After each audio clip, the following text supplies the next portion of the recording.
Shalom saudara yang dikasihi Tuhan. Hari ini kita bertemu lagi dalam pembahasan firman Tuhan tentang sesuatu yang ada dalam kehidupan kita sehari-hari dengan tema apa yang menjadi kelemahanmu. Kalau kita tahu apa yang menjadi kelemahan kita, kita pelajari, kita akan bisa tanggulangi bersama-sama.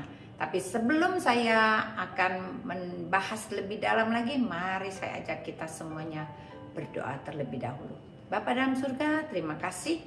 Hari ini kami akan membahas tentang apa yang menjadi kelemahan kami.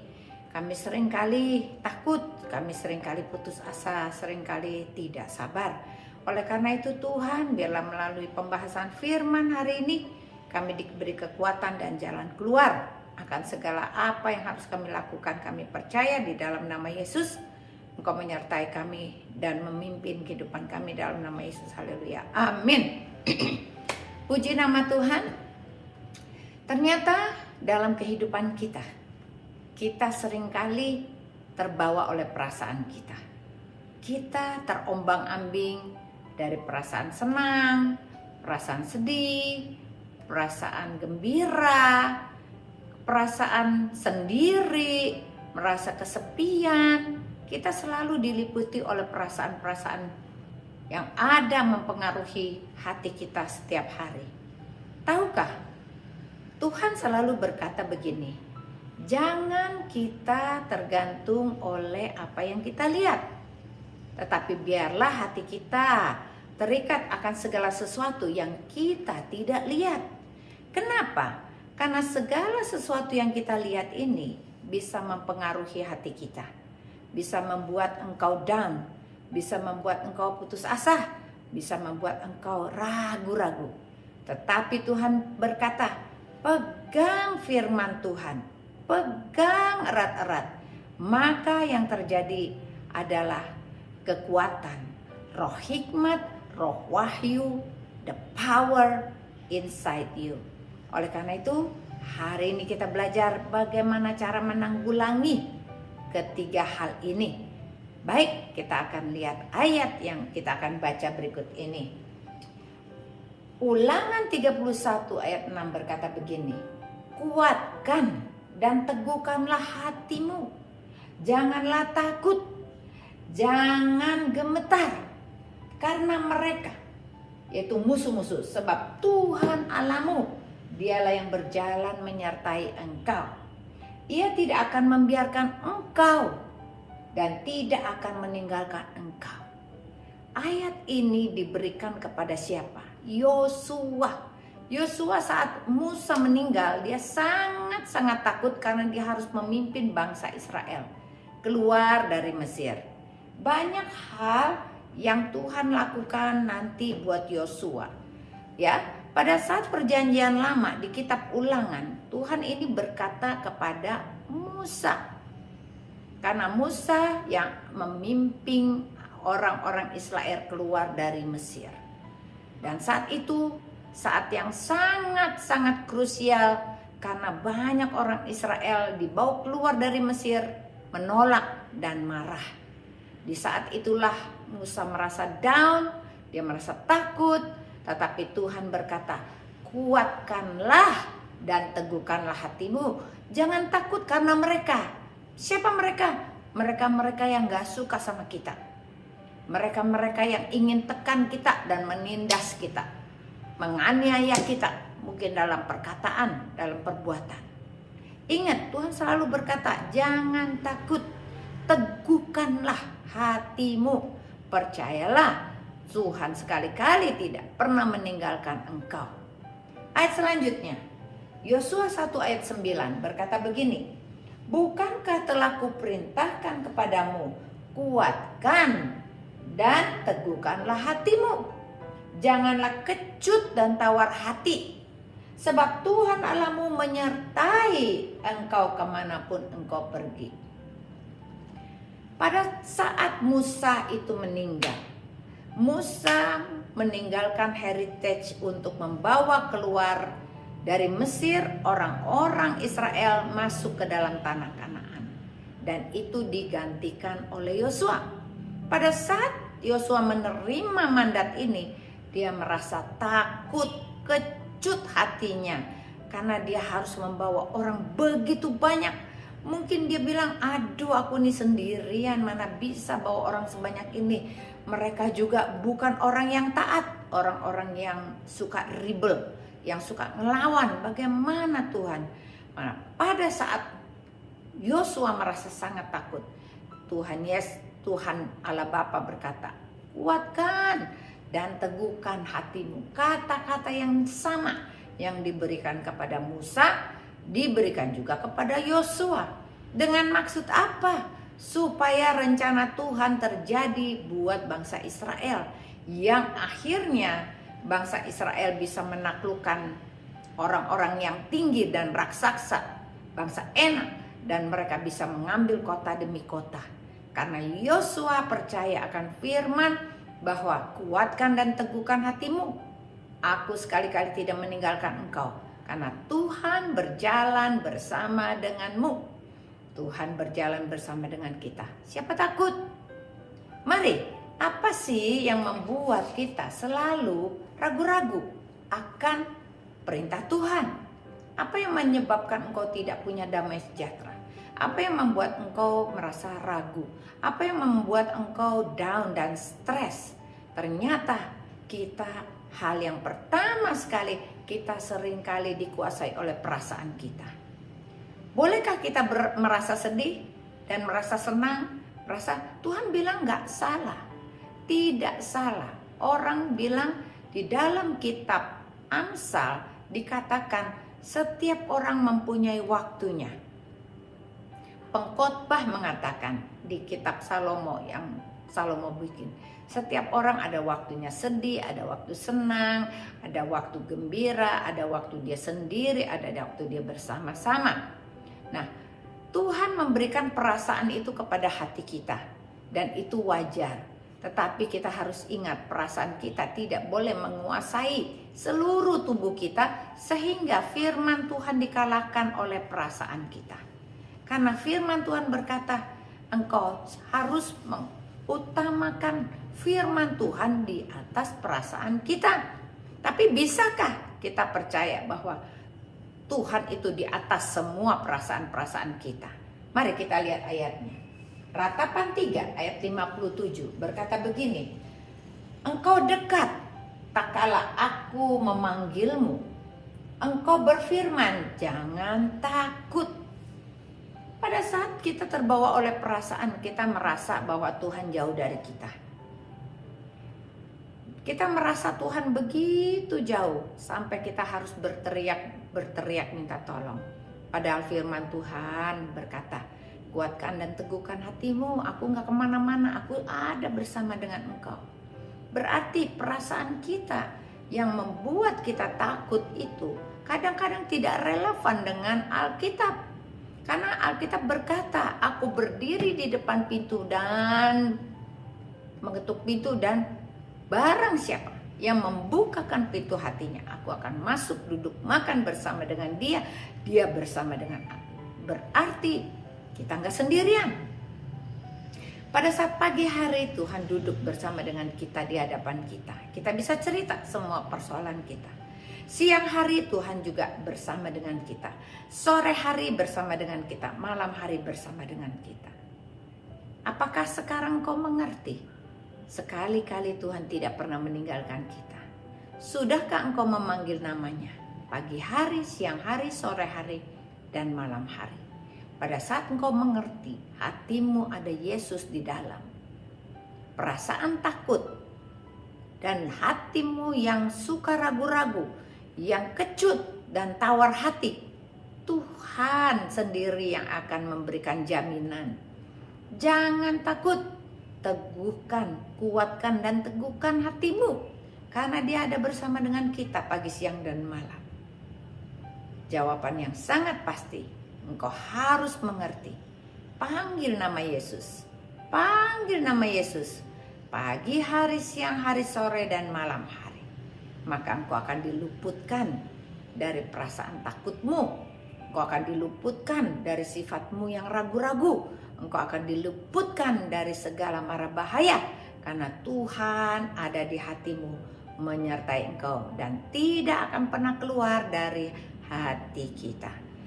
Mari kita lihat ayat selanjutnya.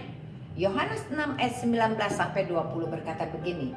Sesudah mereka mendayung kira-kira 2/3 mil jauhnya, mereka melihat Yesus berjalan di atas air mendekati perahu itu. Maka ketakutanlah mereka. Hal ini terjadi karena kenapa? Pada saat murid-murid Tuhan Yesus itu bersama dengan mereka, mereka percaya bahwa mereka ada bersama dengan Yesus. Pada saat Yesus mengajar, mereka ada bersama dengan Yesus. Tetapi apa yang terjadi? Pada saat Yesus sudah bangkit dari kematiannya dan memperlihatkan dirinya, maka yang terjadi adalah murid-muridnya itu sangat takut dan seperti mereka melihat hantu. Saudara yang dikasihi Tuhan, ingat jaminan bahwa yang Tuhan katakan, aku hidup. Aku sekali-kali tidak akan meninggalkan engkau. Aku bersama dengan engkau. Berarti kita jangan seperti murid-murid Tuhan Yesus. Kita sudah panggil dia pagi hari, siang hari, malam hari, masih merasa takut juga. Berarti Yesus masih belum ada di dalam hati kita. Mari kita cek akan isi hati kita. Tetapi ia berkata kepada mereka, aku ini, jangan takut. Berarti Tuhan berkata, aku ada di dalammu, engkau ada di dalamku. Aku ada di dalam Allah Bapa dan aku bersatu. Dan aku ada di dalammu, engkau ada di dalamku.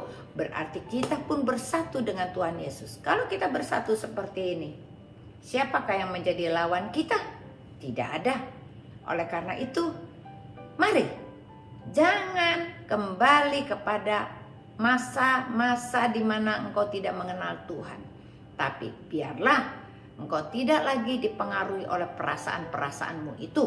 Taklukkan perasaan takut kita. Kita kuat bersama dengan Tuhan Yesus.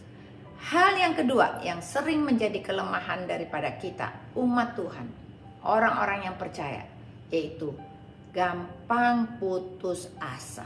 Cepat putus asa.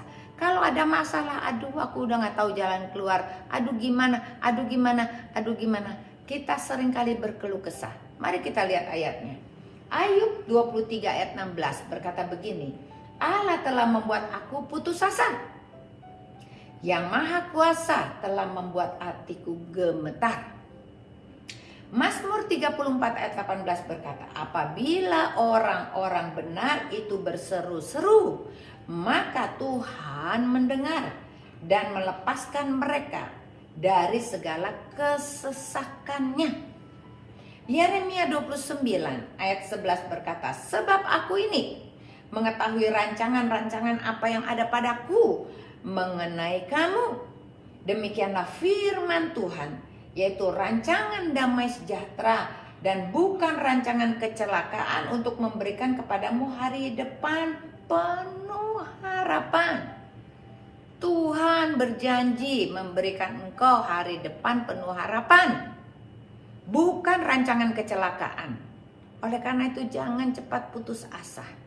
Putus asa itu bukan berasal daripada Roh Kudus, tetapi dari bisikan-bisikan iblis yang mengatakan, sudahlah, kamu tidak ada harapan lagi, rumah tanggamu sudah hancur, kau tidak bisa lagi bersatu pada suamimu, sudahlah, anakmu sudah jadi orang nakal, dan dia pasti melari meninggalkan engkau, tidak lagi ada hubungan yang baik antara orang tua dengan anak, sudahlah, mertuamu memang mempunyai sifat yang kurang baik sehingga engkau menjadi jauh dan engkau merasa dibenci oleh mertuamu atau oleh iparmu. Perasaan-perasaan itu sangat destruktif. Oleh karena itu biarlah kita hari ini kita dengar firman Tuhan mengatakan rancangan Tuhan buat kita adalah rancangan damai sejahtera, bukan kecelakaan. Bagaimana kita menghadapi kalau terjadi hal-hal seperti ini dalam kehidupan kita? Yaitu kita harus percaya Tuhan memberikan kita roh yang kuat di dalam kita, yang tidak pun gampang untuk putus asa. Engkau harus lakukan firman dengan apa? Kita baca firman setiap hari, itu yang memberi kekuatan. Karena tubuh rohani kita harus diberi makan dan minum. Tubuh jasmani kita juga memerlukannya. Kedua hal ini harus seimbang. Pada saat tubuh rohanimu diberi makan oleh firman Tuhan, engkau mempunyai hubungan yang baik dengan Tuhan, komunikasi yang lancar dengan Tuhan, maka sifat kita yang gampang putus asa dan menyerah itu mulai terkikis secara perlahan-lahan. Mulai kita memberikan hidup kita kepada Tuhan dan berserah penuh. Terjadilah sesuai apa yang engkau mau Tuhan. Bukan kehendakku yang jadi, tapi kehendakmu yang jadi. Bukankah Tuhan Yesus juga pernah takut dan putus asa pada saat sebelum dia disalibkan di Bukit Golgota? Tetapi setelah dia merasa sangat di puncak-puncak ketakutannya dan juga kecemasannya, dia bilang, Bapa, jangan kehendakku yang jadi, tetapi kehendakmu lah yang jadi di dalam aku. Pada saat Tuhan Yesus berkata demikian, terjadilah perubahan. Roh yang takut, roh yang gentar, yang putus asa, yang merasa sendirian, Tuhan ambil alih. Sehingga engkau bisa mengarungi perjalanan hidupmu dengan benar. Pada saat Ayub sakit, dia merasa dia ditinggalkan oleh Tuhan. Pada saat kita sakit, kita merasa kita ditinggalkan oleh Tuhan. Pada saat kita punya masalah, kita merasa ditinggalkan oleh Tuhan. Tuhan bilang, aku mencobai engkau tidak melebihi kekuatanmu. Pada saat percobaan-percobaan itu datang, aku akan memberikan kekuatan kepadamu. Seperti firman Tuhan yang tadi, rancangan Tuhan adalah rancangan damai sejahtera yang penuh harapan, bukan kecelakaan. Pegang erat-erat firman Tuhan ini, sehingga kita mencegah diri kita menjadi putus asa. Yang terakhir, yang ketiga, yaitu sifat dan kelemahan kita yang kita harus taklukkan, yaitu sifat tidak sabar. Bukankah manusia suka tidak sabar? Kalau sakit pengen cepat sembuh, kalau dalam usaha pengen cepat berhasil, dalam keuangan pengen cepat kaya, semuanya pengen cepat, pengen instan.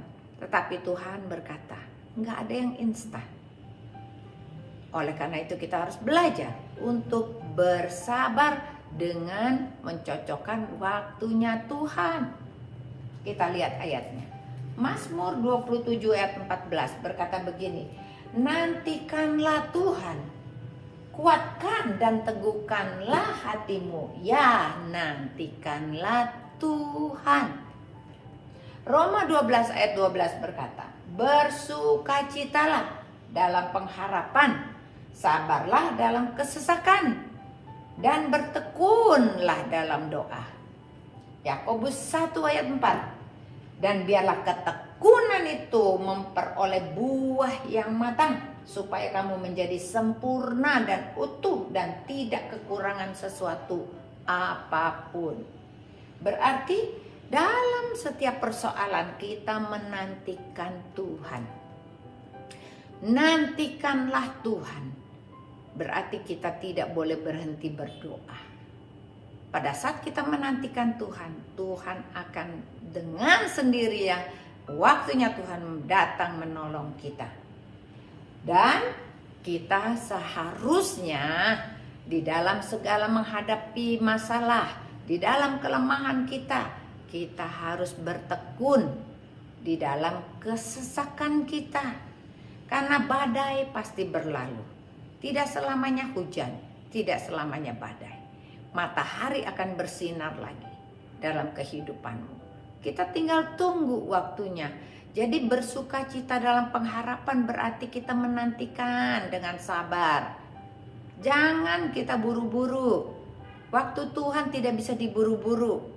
Belajar untuk bersabar supaya suamimu berubah, supaya keluargamu berubah, supaya usahamu berubah, supaya hubunganmu dengan mertua berubah, supaya hubunganmu dengan ipar berubah, supaya hubunganmu di dalam komunitas berubah. Semua ada waktunya. Tuhan bilang nantikanlah Tuhan. Ya, nantikanlah Tuhan. Berarti bersabar. Apa yang terjadi? Setelah kita bersabar, biarlah ketekunan itu memperoleh buah yang matang.